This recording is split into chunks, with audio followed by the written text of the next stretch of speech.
This year, we are in the fortunate position of recognizing two graduating students with outstanding academic records. These students share the honor of having the highest academic ranking of the graduating class of 2009 and are being honored as valedictorians of the class.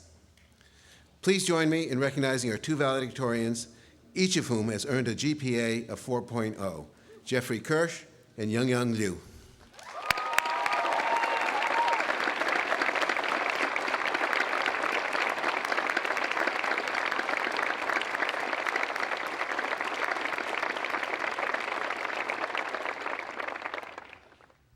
Both of our valedictorians have chosen to deliver valedictory remarks today. Our first speaker will be Geoffrey Kirsch.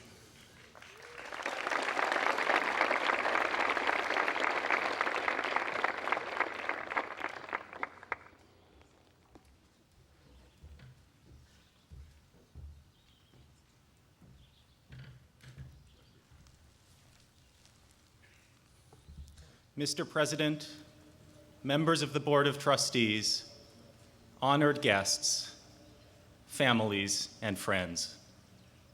To my fellow graduates in the class of 2009, I cannot begin to express my honor and gratitude, not only to be standing here before you today, but to be counted among you.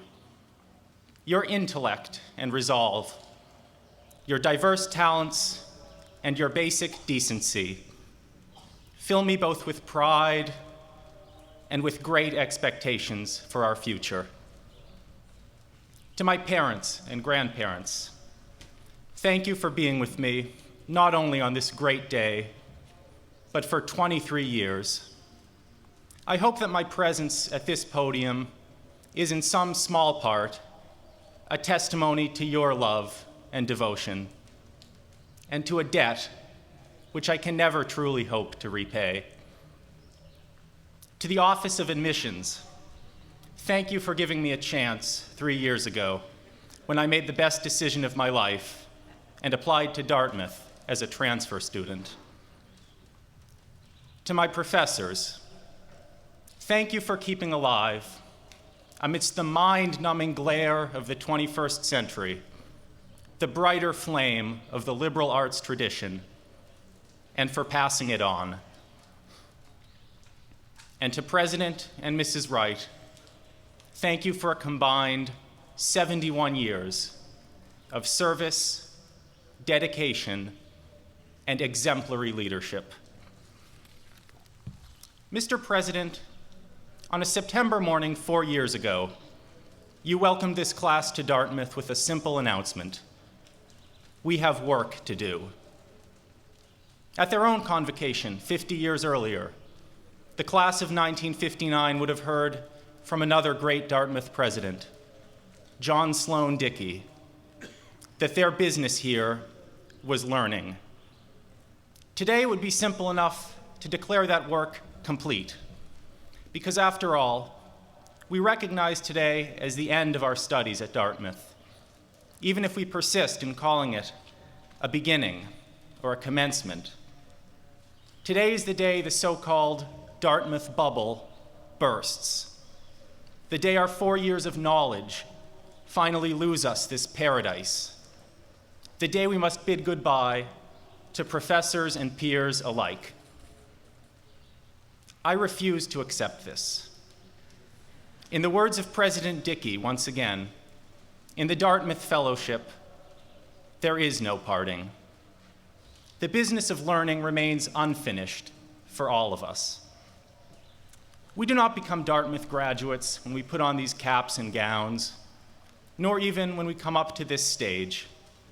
We became Dartmouth graduates with the long evenings of study and stress, the arduous treks across this snow-covered green in the face of howling winds, and the final exams at 8 in the morning. And yet, we are also still becoming graduates. I hope we've learned something here more valuable than any number of embalmed facts and ideas. I hope we have learned how to learn, that education never really ends, and that our work has only begun. Today we may leave Hanover, but we now possess a Dartmouth within each of us that is greater still. A Dartmouth that, as we shall soon sing in the alma mater, is made part of us till death. This new Dartmouth, born again with each of us, is at the same time a very old Dartmouth. It is the Dartmouth that 240 years ago drove a 59-year-old minister from Connecticut north into an unbroken forest and an uncertain future. It is the Dartmouth that lay buried beneath 4 feet of snow and shaded by the towering pines in the hard first winter of 1771. It is the Dartmouth which celebrated its first commencement in that same year, when the governor of New Hampshire and his retinue traveled for days through the woods to honor all 4 graduates of the new college on the frontier. And it is the Dartmouth expressed in those 4 Latin words beneath our college seal: vox clamantis in deserto, the voice of one crying in the wilderness. Today we seem to have inherited little more than that motto. What shall we cry, and in what wilderness will our voices clamor? The land was long ago cleared, the lone pine long ago cut. Our guests and families have arrived from every corner of the globe in less time than it took Governor Wentworth to travel 100 miles in 1771. My words are at this very moment being streamed to an even wider online audience. The invisible dynamo of wireless internet pulsates even across this very green as we mark our graduation on websites and emails sent round the girdled earth. Things seem simulated, deferred, mediated. And so it is easy enough to lament that such comfort and convenience have come at a price, that the wilderness is gone, and with it the adventurous spirit of old Dartmouth, that the college is already built on the hill, the voice in the desert already heard, the books already read, that we stand here today magnificently unprepared for the long littleness of life, crying out for nothing more than a job in this miserable economy. I do not believe this.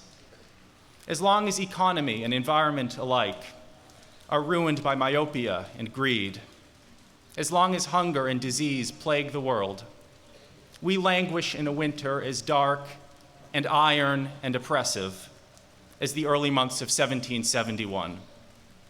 Wherever we set our learning against ignorance and ideology, we as Dartmouth graduates stand on the edge of a wilderness every bit as tangled and trackless as that which Eleazar Wheelock traveled in 1770. And so wherever we go, let us, in the words of that greatest of American scholars, Ralph Waldo Emerson, walk on our own feet, work with our own hands, and speak our own minds. Whether we walk through cities or forests, whether we work in classrooms or cubicles, whether or not we speak in English, we are all voices crying in the wilderness.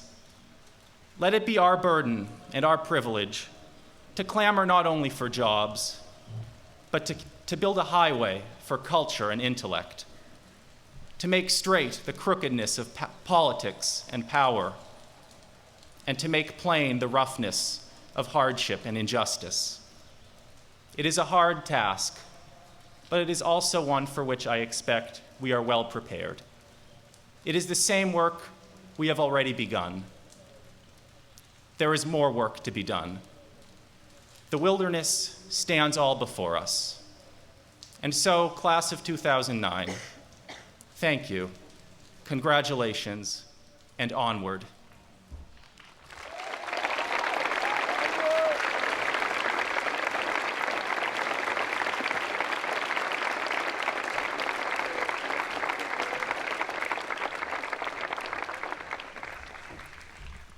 Our second speaker is Yangyang Liu.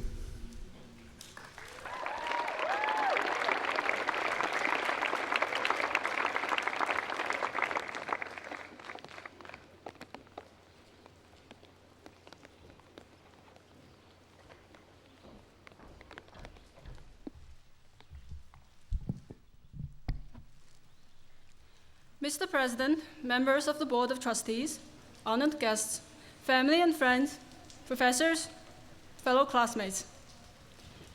In the past few days, we have much eulogized the glorious Collis omelet and the equally glorious Baker Tower Room. Yet I fear that I cannot give these places as good a valedictory as most of you. Therefore, I shall speak to you about something that is common to us all as human beings. That something is curiosity. Children are naturally curious. They want to know about every aspect of everything. Where do clouds come from? What is the substance of fire? How do we come into being? And why do we die? Children ask questions because that is what they do. They do not seek to justify these questions or to weigh their relative value. Their curiosity is an attribute of their innocence. But this kind of innocence does not last. As children grow up, they begin to wonder about the purpose and worth of their actions. As they do so, curiosity becomes less of an instinctive quality and more an asset that needs to be actively sustained and nourished. More specifically, curiosity now depends on one's conscious knowledge of the existence of the unknown. This awareness of the unknown can be powerful and inspiring stuff, but it is also something that needs to be cultivated and encouraged. About a week ago, a friend of mine asked my opinion about the freedom of thought in my home country of China. My friend wanted to know whether there is less of such freedom there than in this country. The question was no doubt inspired by news reports about things such as the Great Chinese Firewall, designed to prevent Chinese internet users from accessing websites such as Wikipedia and BBC. As I told my friend, the true cause of censorship in China, and indeed anywhere, has less to do with such electronic barriers, most of which are routinely and easily circumvented. Instead, the true cause has to do with the loss of the awareness of the unknown. People can often manage to obtain information if they know what they want to know, but such knowledge necessarily depends on curiosity. If curiosity is allowed to wither or suppressed, mere access to information counts for very little. The freedom of thought is a basic human right, but not all people choose to exercise that right, even when conditions appear to be favorable. Curiosity can dwindle even when oppression is absent. In such cases, convention and habit take their place. Well, what is the alternative? How is curiosity best fostered and sustained? The challenge, it seems to me, is not simply about learning to ask the right questions. The formulation of useful questions is a valuable skill, but that skill by itself cannot produce useful answers yet.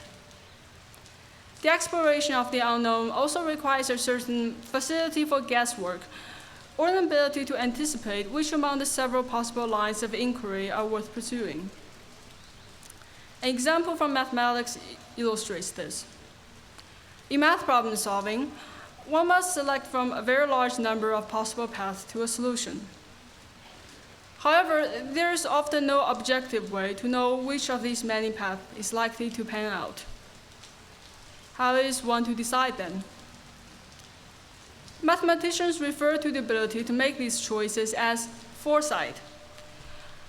Over time, foresight has acquired an almost mythical status.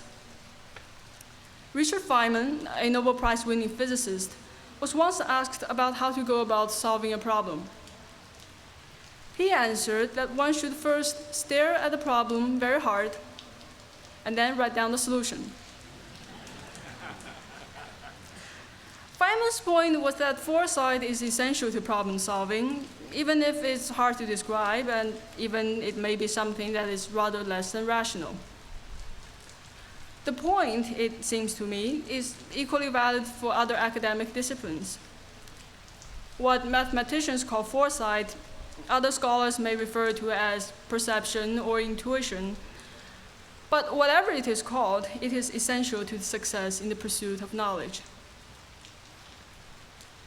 I believe that acquiring foresight is a particularly important part of the college education. This is because foresight is the indispensable counterpart to curiosity.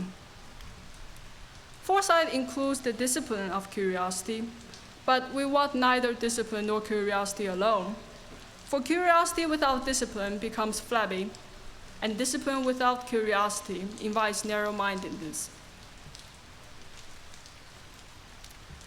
Paul Erándás, a Hungarian-American mathematician, once observed that the main challenge when training promising math students did not have much to do with the teaching of particular techniques such as calculus. What they really needed, Erándás argued, was someone to, quote, influence their taste. I first read this when I was 15, and I wonder about what Erándás meant by taste. Surely he didn't imply a judgmental taste, as we would sometimes describe taste in music or art.